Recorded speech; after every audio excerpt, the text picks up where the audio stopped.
now. My tummy's like, I'm so hungry. Right, I think that's slightly boiling. I'm going to put one in just to see what happens.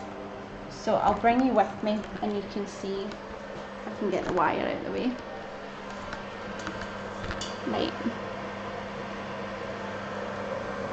So here we have our boiling water. I may actually put it on the spoon and can you see that? Where's it gone? That's maybe a bit hot. So that's rising quite quickly. Do you fry them later with the sauerkraut? Yes. So I'll probably fry them first on their own, just to make sure we get the nice colour, and so that they've got plenty of space. I'll fry them until they're slightly crispy and then add some of the sauerkraut until that's going to cook through, and that's going to be a bit brown as well, and then we'll just serve it up like that and crumble the fake bacon on the top. Well, I don't know, this wee guy's having a lovely time in there.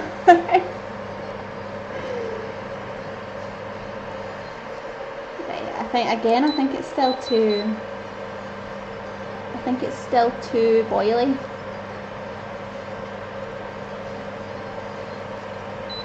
It seems to be getting more aggressive than less. So I think he's about up to the top, but the bubbles are, yeah, I think we're gonna go spinning like mad. I know he's gone nuts there. So I'm going to take it out and see what we're dealing with. Oh, it's hot. I don't know why I didn't think that would be a thing. So it feels quite, almost kind of a gooey kind of consistency now. And you can actually see it looks more cooked. So I think I'm good with that.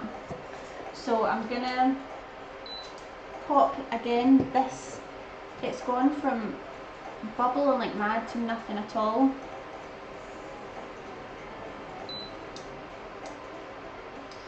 Right, I'm going to add some more of these and we'll just see how we go. And then once they all start rising to the top, I'll just kind of scoop the ones that rise to the top out and they'll be ready to fry. And I just hope they don't all stick together in my other bowl with them. Should maybe put them on a plate rather.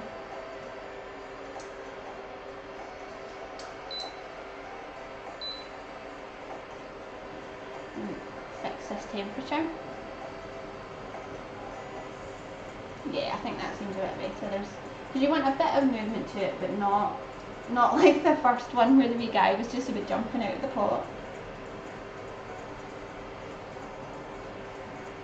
Oh, they smell really nice. They actually smell quite similar to like potato scones, which is what we had the discussion about on Wednesday, they're like potato cakes, or what was it in the US they're called potato pancakes.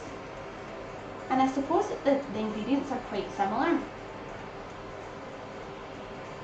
So some of these are starting to rise to the top already. So I'll show you quickly and then I'll grab those ones out. So you can see the ones on the top, so I'll take them out, they should be ready. And then the other ones will slowly come to the top when they're cooked as well. And then it'll just be a case of frying them all off.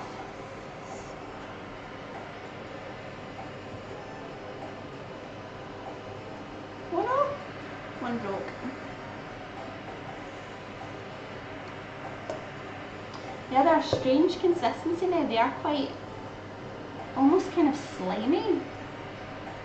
I suppose that's probably from the potato and the flour. But once we fry them in butter, I'm sure that'll help.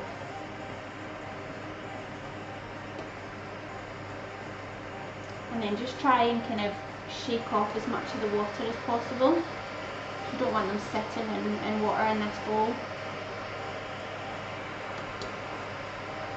Oh, I broke another one. Meal up at the top. So I think that's the first batch is done. So you can see just how quick that is. I mean, that's literally a couple of minutes. and they're all up at the top. And then that's our first lot of boiled dumplings. And then I'll pop. Again, what is going on with this? Calm down. Right. We'll pop the rest in, and then we can get our pan on. As I was saying, I think a nice one for this would be if you didn't want to use the sauerkraut and the fake bacon, you could make these and do them in like a sage butter, because that's actually the recipe that I'm using. That's what they say to do. I could not find sage anywhere. Fresh sage doesn't seem to be a thing in Scotland. I mean, correct me if I'm wrong, but couldn't find it anywhere. So I had the sauerkraut here already, so I thought I'm just going to use that, and that's the way we used to eat it in Germany, but obviously with real bacon. So I do think that would be quite a nice way of doing it as well. If you could get sage, and it'd be a lot quicker, obviously you could just make them up and then just fry them in a little bit of sage and a little bit of butter. That's the next lot's all coming up to the top as well.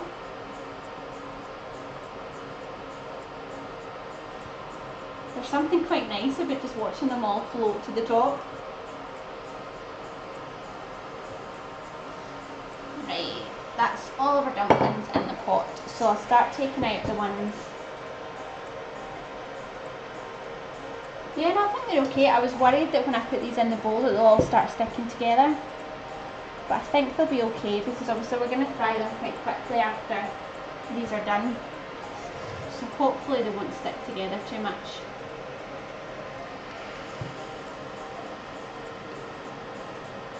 I mean, I maybe would have been better putting them on a plate with some kitchen towel, just to help them kind of dry off a little bit, but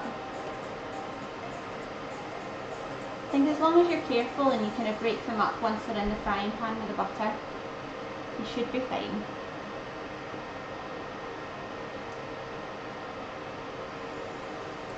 And I think they have got a bit chunkier. They look a wee bit chunkier than they did before.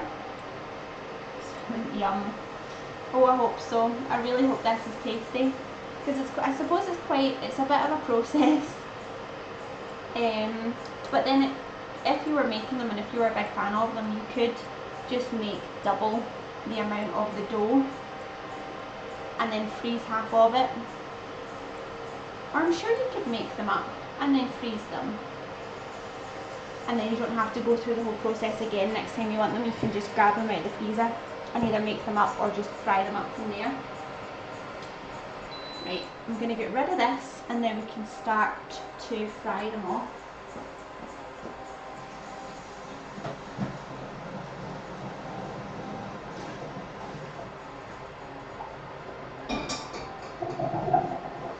I've got my biggest pan because I thought I'm going to probably need quite a lot of room for this. And it says to use butter rather than oil, so I'm going to go with that and just pop some butter. Come on in. Just pop some butter in the bottom of the pan.